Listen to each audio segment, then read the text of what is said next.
J'ai assisté à un débat tout dernièrement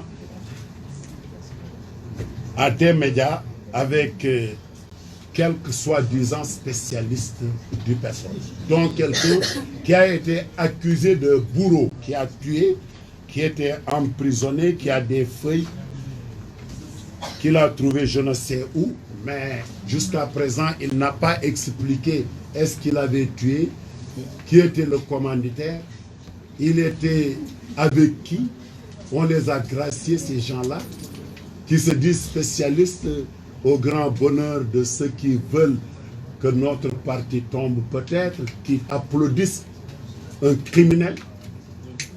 Oui. L'autre, c'est Abdoulaye, que je cite nommément, impliqué, je dis bien, accusé, impliqué dans le blanchiment d'argent du Tchad. Pourquoi vous ne lui demandez pas cet argent? Il nous a dit que le président du Tchad, je ne sais pas, a ouvert. C'est pas vrai, c'est des mensonges. Celui qui ment sa femme, qui ment au peuple, est un menteur. Celui-là, on ne peut pas faire confiance à ce qu'il dit. L'autre Sonko, vous pouvez lui poser la question, cette lancinante question des terres de Dakar avec Taïb Ndiaye. Les gens auraient dit que c'est lui qui partageait la part des inspecteurs des impôts. Il en faisait ce qu'il voulait. Un inspecteur des impôts aurait dit que tout ce qui contestait, il les met dehors. Vous avez suivi ça? Pourquoi vous ne mettez pas ça en selle? L'autre problème, Sonko a menti à tous les Sénégalais.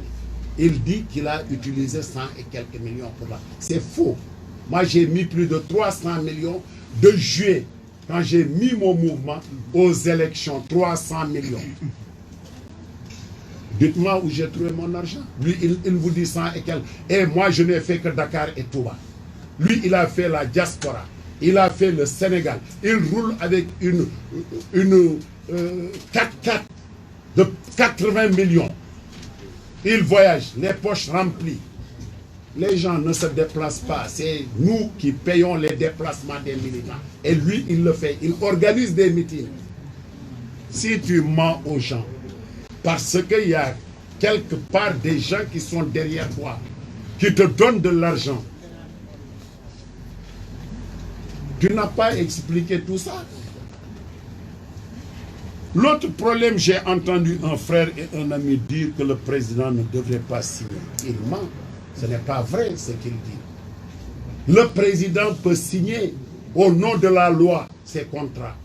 Est-ce que vous êtes content ou vous n'êtes pas content? Mais c'est le rôle du président de signer par décret. Est-ce qu'il doit lui demander ou il doit me demander s'il doit signer ou pas?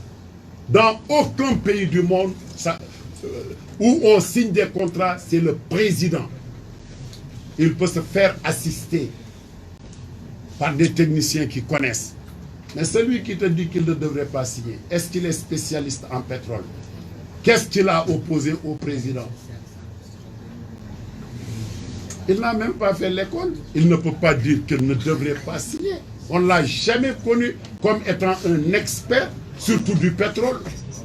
Et il ne connaît même pas les tenants et les aboutissants de cette signature. On aurait dû me dire au Nigeria, on a signé comme ça. On aurait dû me dire en Arabie Saoudite, on signe comme ça.